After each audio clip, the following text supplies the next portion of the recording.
ಆಕಾಶವಾಣಿ.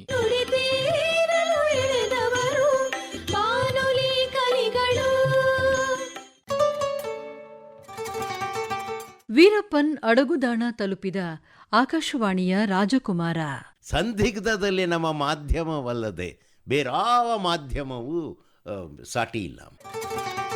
ಮಿಂಚು ಕಿರು ರೂಪಕಗಳ ಸವಾರ. ನೋಡುತ್ತಿದ್ದಂತೆ ಸ್ಟಿಕ್ಕನ್ನು ಗಗನಕ್ಕೆ ಚಿಮ್ಮಿಸಿ ಚಮೇಲಿಯ ತಲೆಗೆ ಗುರಿ ಇಟ್ಟ. ಓ ದೇವರೇ, ಕ್ಷಣಾರ್ಧದಲ್ಲೊಂದು ಕೊಲೆ ಜರುಗಿಯೇ ಬಿಟ್ಟಿತು.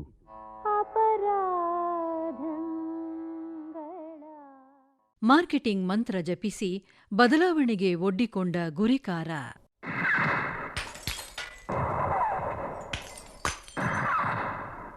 ನೇರವಾದ ಮಾತು, ನೇರವಾದ ಗುರಿ.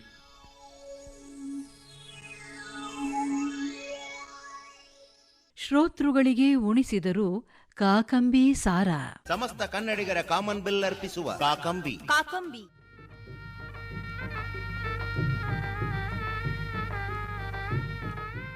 ಉದಯಾದ್ರಿ. ಸ್ವಿಮ್ಮಿಂಗ್ ಪೂಲಿಗೆ ಸೇರ್ಕೋತೀವಿ ಈಜು ಕಲಿಬೇಕು ಅಂತ. ಯಾರು ಈಜು ಕಲಿಸಲ್ಲ, ತಳ್ಳಿಬಿಟ್ಟು ಹೊಡ್ತಾರೆ. ನೀವು ಬದುಕಬೇಕು ಅಂದರೆ ಈಜು ಹೊಡಿಬೇಕು. ಹೇಗೆ ಏನದು ಗೊತ್ತಿಲ್ಲ. ಬಟ್ ನನಗೆ ನಾವೇ ಕಲಿತಾ ಹೋದೋ, ನಾವೇ ಗುರುವಾದೋ. ನಾನು ಕೆಲಸ ಮಾಡಿದ 6.5 ವರ್ಷದಲ್ಲಿ ಒಂದೇ ಒಂದು ದಿನವಾದರೂ ಕೂಡ ನಾನು ನಿಮ್ಮ ಶ್ರೀನಿವಾಸ್ ಪ್ರಸಾದ್ ಇವತ್ತಿನ ಕಾರ್ಯಕ್ರಮವನ್ನು ಪ್ರಾರಂಭ ಮಾಡ್ತಾ ಇದ್ದೇನೆ ಅಂತ ಹೇಳುವ ಅವಕಾಶ ಸಿಗಲೇ ಇಲ್ಲ.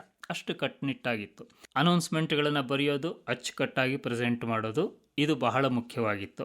ರಸಪ್ರಶ್ನೆಗಳ ರಾಜ ಎನಿಸಿಕೊಂಡವರು, ಒಗಟಿನ ಜಿಗುಟನ್ನು ಹಚ್ಚಿದವರು, ಸಿನಿಮಾ ಸಿನಿಮಾ ಸಿನಿಮಾ ಎಂದವರು ಶ್ರೀನಿವಾಸ ಪ್ರಸಾದ್. ರೇಡಿಯೋ ರೂಪಾಂತರ ಹಾಗೂ ನಿರೂಪಣೆ ಶ್ರೀನಿವಾಸ ಪ್ರಸಾದ್.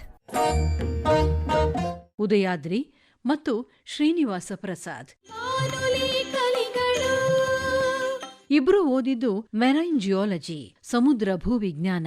ಬಿದ್ದದ್ದು ಮಾತೆಂಬ ಸಮುದ್ರಕ್ಕೆ, ಸಂಚಾರ ಮಾಡಿದ್ದು ಆಕಾಶದಲ್ಲಿ, ತಲುಪಿದ್ದು ಭೂಮಿಯ ಶ್ರೋತೃಗಳನ್ನು. ವಿಜ್ಞಾನ ಓದಿದರೂ ಸಾಹಿತ್ಯದ ಗೀಳು. ಇಬ್ರು ಆಕಾಶವಾಣಿ ಸೇರಿದ್ದು 1984ರಲ್ಲಿ. ಉದಯಾದ್ರಿ ಹಾಗೂ ಶ್ರೀನಿವಾಸ ಪ್ರಸಾದ್. ನಾನು ಹೋದ ಮೊದಲನೇ ವಾರ 10ನೇ ದಿವಸ ಮುನ್ನೋಟ ಅಂತ 20-30 ಟೇಪ್ಗಳನ್ನು ಜೋಡಿಸ್ಬಿಟ್ಟು ಟೇಬಲ್ ಮೇಲೆ ನೀನು ಇವತ್ತು ಇದನ್ನು ಮಾಡಬೇಕು ಅಂತ ಹೇಳಿ ಹೊಟ್ಟೋಗ್ತಾ ಇರ್ತಾರೆ. ಹೇಗೆ ಏನದು ಗೊತ್ತಿಲ್ಲ. ಬಟ್ ನನಗೆ ನಾವೇ ಕಲಿತಾ ಹೋದೋ. ಉದಯಾದ್ರಿ ಪ್ರಸಾರ ಯಾತ್ರೆ ಆರಂಭಿಸಿದ್ದು ಮಂಗಳೂರಿನಿಂದ. ಟ್ರಾನ್ಸ್ಮಿಷನ್ ಎಕ್ಸಿಕ್ಯೂಟಿವ್ ಆಗಿದ್ದಾಗ ನಿಮ್ಗೆ ಏನು ಅನುಕೂಲ ಇರುತ್ತೆ ಅಂತಂದರೆ ಬೇರೆಯವರ ಕಾರ್ಯಕ್ರಮಗಳನ್ನು ಕೇಳ್ತೀರ. 1991ರಲ್ಲಿ ಕಾರ್ಯಕ್ರಮ ನಿರ್ವಾಹಕರಾಗಿ ಬೆಂಗಳೂರಿಗೆ ಬಂದರು.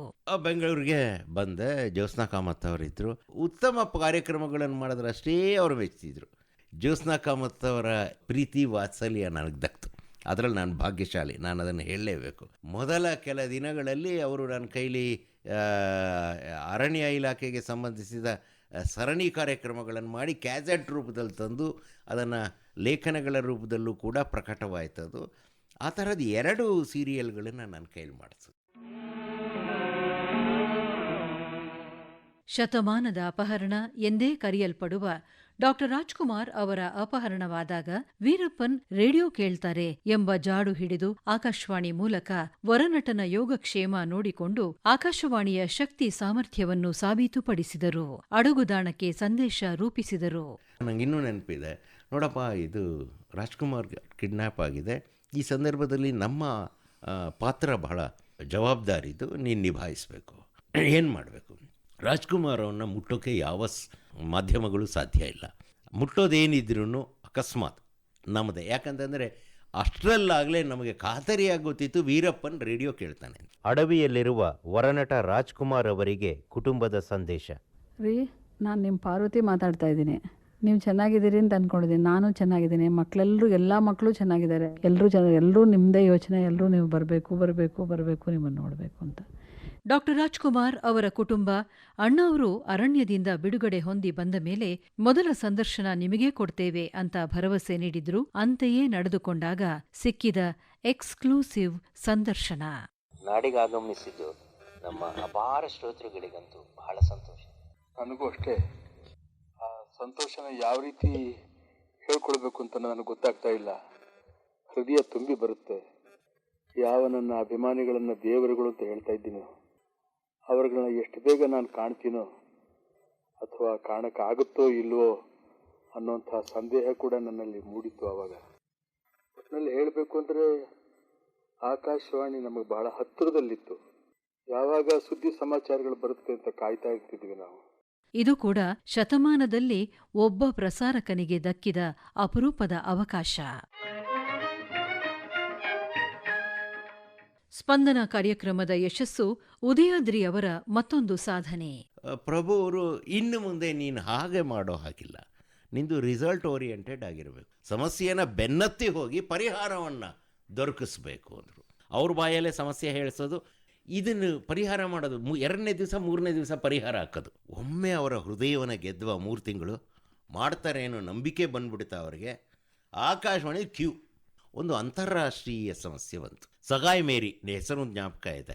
ಆಕೆ ಈ ದುಬೈಗೆ ತನ್ನ ಕುಟುಂಬವನ್ನು ಸಲಹುವ ಸಲುವಾಗಿ ಹೆಚ್ಚಿನ ಸಂಭಾವನೆ ಸಿಗುತ್ತೆ ಅಂತ ಹೋಗ್ಬಿಟ್ರು.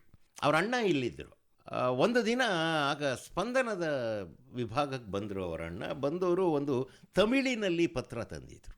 ನೀವೊಂದು ಸ್ವಲ್ಪ ದಯಮಾಡಿ ಇದನ್ನು ಮಾತಾಡಬೇಕು ಅಂದಾಗ ನಾವು ಈ ತಮಿಳು ಮತ್ತು ಕನ್ನಡ ಬಲ್ಲವರನ್ನ ಒಂದು ಸ್ವಲ್ಪ ಭಾಷಾಂತರ ಮಾಡೋದಕ್ಕೆ ಹೇಳಿದ್ರು. ಪತ್ರ ಘನಘೋರ ಪತ್ರ ಅದು.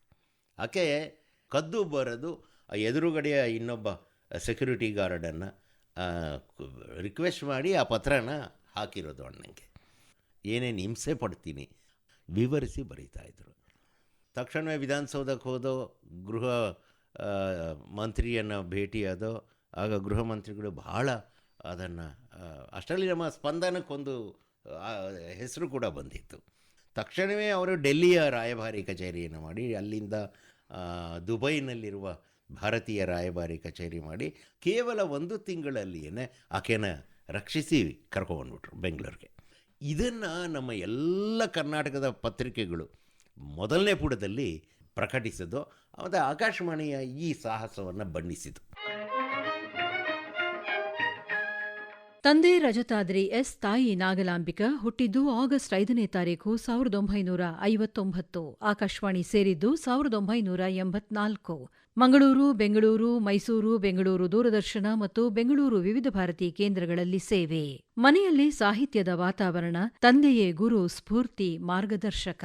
ಬಾಲ್ಯದಲ್ಲಿ ನಮ್ಮ ತಂದೆ ಕನ್ನಡ ಸಾಹಿತ್ಯಗಳ ಬಗ್ಗೆ ಚರ್ಚೆ ಮಾಡೋರು, ಗ್ರಂಥಗಳ ಬಗ್ಗೆ ಚರ್ಚೆ ಮಾಡೋರು, ಕುವೆಂಪುವಿನ ಸಂಪೂರ್ಣ ಸಾಹಿತ್ಯದ ಪರಿಚಯ ಮಾಡಿಕೊಟ್ಟವ್ರು ನಮ್ಮ ತಂದೆ. ಆಡುಮಾತಿನ ಚಾಟ್ ಶೋ ಇರಲಿ, ಮಂತ್ರಿಗಳ ಜೊತೆ ನೇರ ಫೋನ್ ಇನ್ ಇರಲಿ, ನಾಟಕವಿರಲಿ, ರೂಪಕವಿರಲಿ, ಸಂದರ್ಶನ, ಸಂವಾದ, ಚರ್ಚೆ, ಹರಟೆ ಎಲ್ಲ ಕಾರ್ಯಕ್ರಮಗಳಲ್ಲೂ ತಮ್ಮದೇ ವಿಭಿನ್ನ ಪ್ರಸ್ತುತೀಕರಣಕ್ಕೆ ಹೆಸರಾದವರು ಉದಯಾದ್ರಿ.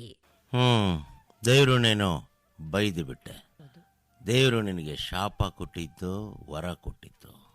ಒಂದ್ ಪ್ರಕಾರ ಹೇಳ್ಬೇಕು ಅಂದ್ರೆ ದೇವರು ನನ್ಗಂತೂ ವರ ಅಂತ ಕೊಟ್ಟಿಲ್ಲ, ಅದು ಶಾಪನೇ ಕೊಟ್ಟಿರೋದು. 1 ಮಾರ್ಕ್ಸ್ ಪ್ರಶ್ನೆಗಳಿಗೆ ಉದಯಾದ್ರಿ ಉತ್ತರಗಳು. ನಿಮಗೆ ಇಷ್ಟವಾಗುವ ಪ್ರಸಾರದ ಪ್ರಕಾರ? ರೂಪಕಗಳ ಕೊಡುವ ಸುಖ ಇದೆಯಲ್ಲ, ಅದು ನೀವು ಬಹುಶಃ ನಿಮಗೆ ಇನ್ಯಾರೂ ಕೊಡೋಕ್ಕಾಗಲ್ಲ. ಅದೊಂಥರ ನೀವು ಬೇರೆ ಬೇರೆ ಎಷ್ಟೋ ಒಂದು ಭೋಜನ ರೆಡಿಯಾಗಿರಲಿ ಅಥವಾ ನೀವು ಸೌದಿರಲಿ, ಅಮ್ಮ ಮಾಡಿಕೊಟ್ಟು ಚಿತ್ರಾನ್ನ ಇದ್ದಾಗ ನಂಗೆ. ಮಾರ್ಕೆಟಿಂಗ್ ಬಗ್ಗೆ? ನಮ್ಮ ಸೃಜನಶೀಲತೆಯನ್ನು ನಾವು ಬಳಸ್ಕೊಂಡು ಅದನ್ನು ಉಪಯೋಗಿಸ್ಕೊಂಡು ಆಕಾಶವಾಣಿಗೆ ಒಂದಷ್ಟು ದುಡ್ಡು ಬಂತು ಜಾಹೀರಾತುಗಳ ಮೂಲಕ. ನಾವು ಯಾವತ್ತಿಗೂ ನಮ್ಮ ಗುರಿಯನ್ನು ಮುಟ್ಟಿದ್ದೇವೆ. ಇಷ್ಟು ದುಡಿಬೇಕು ಅಂತ ಗೆರೆ ಹಾಕಿರುತ್ತಲ್ಲ, ಅದು ಪ್ರಸಾರ ಭಾರತಿ ಆದಮೇಲೆ ನಾನಂತೂ ಬಹುಶಃ ನಾನು ಕೊಟ್ಟ ಗುರಿಯನ್ನು ನಾನು ಸಾಧಿಸಿದ್ದೀನಿ. ಬೇರೆಯವರಿಗೆ ಅಂದರೆ ಯೂತ್ಗೆ ಏನು ಹೇಳ್ತೀರಿ? ಆಕಾಶವಾಣಿಯಲ್ಲಿ ನೀವು ಇರುವಷ್ಟು ದಿವಸವೂ ಕೂಡ ನಿಮಗೆ ವಯಸ್ಸಾಗಿರೋಲ್ಲ, ದೇಹಕ್ಕಾಗಿರುತ್ತೆ, ಮನಸ್ಸಿಗಾಗಿರೋಲ್ಲ. ಶತಮಾನದ ಅಪಹರಣ ಸಂದೇಶ ಸೂತ್ರಧಾರ ಪ್ರಸಾರಕ ಉದಯಾದ್ರಿ ನಿವೃತ್ತಿಯ ನಂತರ ಬೆಂಗಳೂರಿನಲ್ಲಿ ನೆಲೆಸಿದ್ದಾರೆ. ನನಗೆ 2 ಯೂನಿವರ್ಸಿಟಿಲಿ ಓದ್ಕೊಂಡ್ಬಂದೆ. ಅವೆಲ್ಲ ಅಕ್ಷರ ಕಲಿಸ್ತು, ಬದುಕನ್ನು ಕಲಿಸ್ಲಿಲ್ಲ. ಇವತ್ತಿಗೂ ಕೂಡ ಆಕಾಶವಾಣಿಯಲ್ಲಿ ಯಾರಾದರೂ ಪಾಸಾಗಿ ಬಂದ್ಬಿಟ್ರೆ ಅಲ್ಲಿ ಕೂತು ಅವನು ಜೀವನದಲ್ಲಿ ಏನು ಬೇಕಾದ್ರೂ ಮಾಡಬಲ್ಲ. ಚಿರನೂತನ ಚಿರಂಜೀವಿ ಶಕ್ತಿ ಈ ಮಾಧ್ಯಮಕ್ಕಿದೆ. ಇಲ್ಲಿ ಕೆಲಸ ಮಾಡಿದ ಒಂದು ಧನ್ಯತಾ ಭಾವ ಅಂತೂ ನನ್ನಲ್ಲಿದೆ. ಕಾರ್ಯಕ್ರಮಗಳಿಗೆ ಉದಕ, ಉತ್ಸಾಹದ ಒಲಿ ಉದಯಾದ್ರಿ. ಕನ್ನಡದ ಹಿತಕ್ಕಾಗಿ ಕನ್ನಡ ಅಭಿವೃದ್ಧಿ ಪ್ರಾಧಿಕಾರ ಪುಸ್ತಕ ಪ್ರಸಾರಕ್ಕಾಗಿ ಪುಸ್ತಕ ಪ್ರಾಧಿಕಾರ, ಪ್ರಾದೇಶಿಕ ಭಾಷೆಗಳ ಉನ್ನತಿಗಾಗಿ ವಿವಿಧ ಅಕಾಡೆಮಿಗಳು ಮತ್ತು ಪ್ರತಿಷ್ಠಾನಗಳು. ಕರ್ನಾಟಕ ನಮ್ಮ ಹೆಮ್ಮೆ. ಶ್ರೀನಿವಾಸ ಪ್ರಸಾದ್ ಭದ್ರಾವತಿ ಆಕಾಶವಾಣಿ ಕೇಂದ್ರದಲ್ಲಿ ಉದ್ಘೋಷಕರಾಗಿ ವೃತ್ತಿ ಪಯಣ ಆರಂಭ. ನಮ್ಮನೆಗೆ ರೇಡಿಯೋ ಬಂದಿದ್ದೇ ನಾನು ಸುಮಾರು PUC ಓದುವಂಥ ಕಾಲಕ್ಕೆ. ಅವಕಾಶ ಸಿಕ್ಕಾಗ ರೇಡಿಯೋದಲ್ಲಿ ತುಂಬ ಕೇಳ್ತಾ ಇದ್ದಿದ್ದು ಹಿಂದಿ ಚಿತ್ರಗೀತೆಗಳನ್ನು. ಅದರಲ್ಲೂ ಹಳೆಯ ಹಿಂದಿ ಚಿತ್ರಗೀತೆಗಳು ಅಂದರೆ ತುಂಬ ಪ್ರಾಣ, ಜೊತೆಯಲ್ಲಿ ಕ್ರಿಕೆಟ್ ಕಾಮೆಂಟ್ರಿಯನ್ನು. ಓದುತ್ತಿರುವಾಗ ಮಂಗಳೂರು ಆಕಾಶವಾಣಿಯ ಯುವವಾಣಿ ಕಾರ್ಯಕ್ರಮಗಳಲ್ಲಿ ಭಾಗವಹಿಸುತ್ತಿದ್ದರು. ಆಗ ಮುಂದೆ ತಾನು ಆಕಾಶವಾಣಿ ಸೇರ್ತೇನೆ ಎಂಬ ಕಲ್ಪನೆಯೂ ಶ್ರೀನಿವಾಸ್ ಪ್ರಸಾದ್ ಅವರಿಗೆ ಇರಲಿಲ್ಲ. ನಾಟಕ ರೂಪಕಗಳಿಗೆ ಧ್ವನಿ ಕೊಡೋದು, ಸ್ಕ್ರಿಪ್ಟ್ ಬರೆಯೋದು, ಅನುವಾದ ಮಾಡೋದು, ಸ್ವತಂತ್ರವಾಗಿ ಸಣ್ಣ ಪುಟ್ಟ ಕಾರ್ಯಕ್ರಮ ಮಾಡೋದು, ಹೀಗೆ ಹಲವಾರು ವಿಷಯಗಳನ್ನು ನಾನು ಭದ್ರಾವತಿ ಆಕಾಶವಾಣಿಲಿದ್ದಾಗ ಕಲಿತೆ. ಬಾಲ್ಯದಿಂದಲೂ ಸಿನಿಮಾ ಗೀಳು, ಸಿನಿಮಾ ಸಂಬಂಧಿ ಕಾರ್ಯಕ್ರಮಗಳಲ್ಲಿ ವಿಶೇಷ ಆಸಕ್ತಿ. ಒಂದು ಸಿನಿಮಾ ಅಂದರೆ ಸಾಮಾನ್ಯವಾಗಿ ನಮಗೆ ತೆರೆಯ ಮೇಲೆ ಕಾಣೋದು ದೃಶ್ಯ, ಚಿತ್ರ, ಕಥೆ ಮತ್ತು ಕಲಾವಿದರು, ಕೇಳೋದು ಹಾಡು. ಆದರೆ ಒಂದು ಸಿನಿಮಾದ ಹಿಂದೆಯೇ ಹಲವಾರು ಕಥೆಗಳಿರ್ತವೆ, ವಿಶೇಷಗಳಿರ್ತವೆ. ಭದ್ರಾವತಿ ಆಕಾಶವಾಣಿಯಲ್ಲಿ ತುಂಬ ಸಂತೋಷದಿಂದ ಮಾಡಿದಂಥ ಒಂದು ಕೆಲಸದ ಬಗ್ಗೆ ಹೇಳಬೇಕು.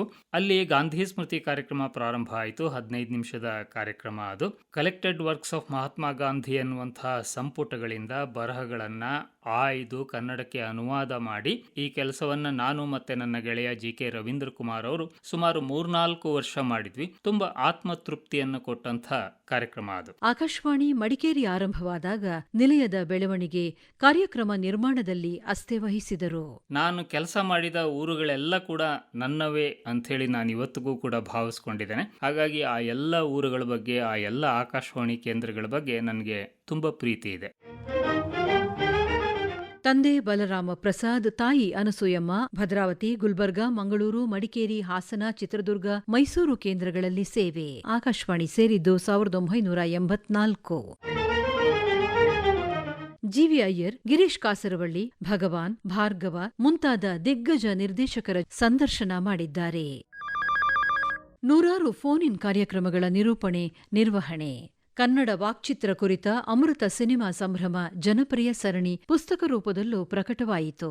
ನಾನು ನನ್ನ ವೃತ್ತಿ ಜೀವನದಲ್ಲಿ ಯುವಾಣಿ ಇರ್ಬೋದು, ಮಹಿಳೆಯರ ಕಾರ್ಯಕ್ರಮ, ಮಕ್ಕಳ ಕಾರ್ಯಕ್ರಮ, ಭಾಷಣ, ನಾಟಕ, ಹಿಂದಿ, ಸಂಸ್ಕೃತ, ಅಪರೂಪಕ್ಕೊಮ್ಮೆ ಕೃಷಿ, ಹೀಗೆ ಯಾವುದೇ ವಿಭಾಗವನ್ನು ಕೊಟ್ಟರೂ ಕೂಡ ಅದರಲ್ಲಿ ಕೆಲಸ ಮಾಡಿದ್ದಿದೆ. ಹಾಸನ ಕೇಂದ್ರದಲ್ಲಿದ್ದಾಗ ಶ್ರವಣ ಬೆಳಗೊಳದ ಬಾಹುಬಲಿ ಮಸ್ತಕಾಭಿಷೇಕ ಪ್ರಸಾರದ ಜವಾಬ್ದಾರಿ, ಮಂಗಳೂರು ಕೇಂದ್ರದಲ್ಲಿ ಬೆಳ್ಳಿಹಬ್ಬ ಆಚರಿಸಿದಾಗ ಮಂಗಳಧ್ವನಿ ನೆನಪಿನ ಸಂಚಿಕೆಯ ಸಂಪಾದಕತ್ವ ವಹಿಸಿದ್ದರು. ನಾನು ನಿವೃತ್ತನಾಗಿ 3 ವರ್ಷ ಕಳೆದ ಮೇಲೆ ಈ ತಲೆಮಾರಿನ ತುಂಬ ಪ್ರಸಿದ್ಧ ಕವಯತ್ರಿಯೊಬ್ಬರಿಂದ ಒಂದು ಫೋನ್ ಬಂತು. ನನ್ನ ಹತ್ರ ಮೊದಲ ಬಾರಿಗೆ ಒಂದು ಕಥೆಯನ್ನು ಹೇಳಿ ಬರೆಸಿ ಪ್ರಸಾರ ಮಾಡಿಸಿದ್ರಿ. ಕಥೆ ಬರೀಲಿಕ್ಕೆ ನೀವೇ ನನಗೆ ಪ್ರೇರಣೆ ಆಗಿದ್ರಿ.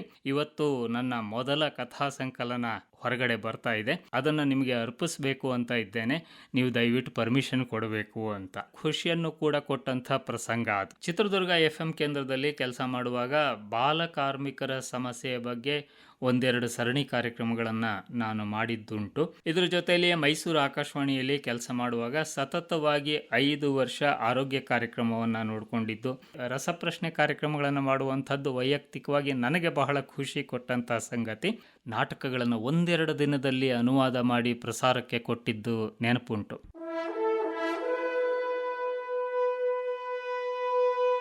ಕೇಳಿ, ರಾಷ್ಟ್ರೀಯ ನಾಟಕ ಶೇರ್ ಶಾ, ಮೂಲ ಹಿಂದಿ ರಂಗನಾಟಕ ಸೇಠ್ ಗೋವಿಂದ ದಾಸ್, ಕನ್ನಡ ಅನುವಾದ ಶ್ರೀನಿವಾಸ ಪ್ರಸಾದ್. ಕಥಾಸಾಗರದಲ್ಲಿ ವಿಹರಿಸಿದರು. ಹಾಸನದಲ್ಲಿ ಚದುರಂಗರ ಕಥೆಗಳನ್ನು ಓದಿದಂಥ ಸಂದರ್ಭದಲ್ಲಿ ಅಲ್ಲಿನ ಪ್ರಸಿದ್ಧ ಕಲಾವಿದರೊಬ್ಬರು ಹುಡ್ಕೊಂಡು ಬಂದು ಆ ಕಥೆಗಳನ್ನು ಓದಿದ ಶೈಲಿ ತುಂಬ ಇಷ್ಟ ಆಯಿತು ಅಂತ ಹೇಳಿ, ಬನ್ನಿ ನಾನು ನಿಮ್ಮದೊಂದು ಪಾರ್ಟ್ರೇಟ್ ಮಾಡಬೇಕು ಅಂತ ಹೇಳಿ ಅವರ ಮನೆಗೆ ಕರೆದು ಔತಣ ಮಾಡಿ ಚಿತ್ರ ಬರೆದಿದ್ದು ಕೂಡ ಉಂಟು. ಒಟ್ಟು ಆಕಾಶವಾಣಿ ಅನ್ನುವಂಥದ್ದು ನಮಗೆ ಅನ್ನ ನೀಡಿ ಸಾಕಿ ಸಲಹಿದಂಥ ಒಂದು ಸಂಸ್ಥೆ. ಅದಕ್ಕೆ ನಾನು ಯಾವತ್ತೂ ಕೂಡ ಕೃತಜ್ಞನಾಗಿದ್ದೇನೆ ಅಂತ ಹೇಳಕ್ಕೆ ಇಷ್ಟಪಡ್ತೇನೆ.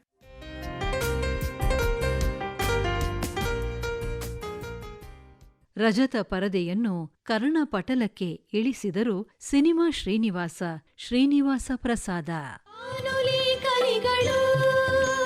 ಬಾನುಲಿ ಕಲಿಗಳು. ನುಡಿ ಚಿತ್ರಾವಳಿ ಕೇಳಿದಿರಿ. ಕಾರ್ಯಕ್ರಮ ಪರಿಕಲ್ಪನೆ, ನಿರೂಪಣಾ ಸಾಹಿತ್ಯ, ನಿರ್ಮಾಣ ಬಿಕೆ ಸುಮತಿ, ನಿರ್ವಹಣೆ ಡಾಕ್ಟರ್ ಎಎಸ್ ಶಂಕರನಾರಾಯಣ. ಧ್ವನಿ ಭಂಡಾರ ನೆರವು ಎಂಎಸ್ ಅನುಪಮ ಹಾಗೂ ಪುಣ್ಯವತಿ ಎಸ್ಬಿ. ಕನ್ನಡದ ಹಿತಕ್ಕಾಗಿ ಕನ್ನಡ ಅಭಿವೃದ್ಧಿ ಪ್ರಾಧಿಕಾರ.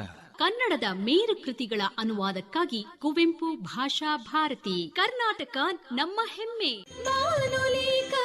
ಸಮಗ್ರ ನಿರ್ವಹಣೆ ಡಾಕ್ಟರ್ ನಿರ್ಮಲಾ ಸಿ ಎಲಿಗಾರ್.